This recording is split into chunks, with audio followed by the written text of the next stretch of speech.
Nung dumating nga kami dito sa Sulangan Eastern Samar, naabutan namin si Kuya dito sa kanilang maliit na talipapa. May iniihaw or may sinusugba siyang mga malalaking isda. Ang sarap naman. Dito sa kanilang public market, pwede kang bumili ng mga isda. Ayan o, ang daming malalaking mga isda.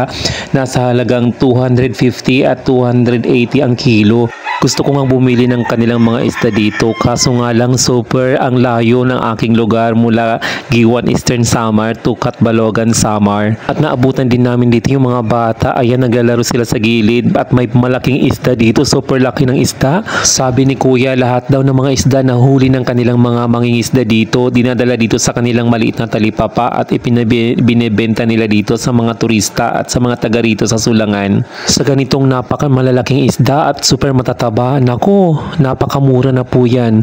Yung mga pumupunta nga dito ng mga turista, dito daw sa kanila bumibili ng bulto-bulto or maramihan. Kaya halos pagkahapon wala na silang tindang isda dito, ubos na lahat.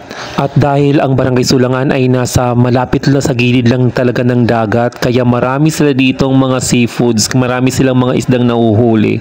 Pinaka the best talaga dito yung inihaw o di kaya tinula. Mayroon pa nga sila ditong lato. Ayan o, sea grapes, ang sarap. At malapit na pala yung fiesta dito. Happy Fiesta Barangay Sulangan, Giwan Eastern Samar.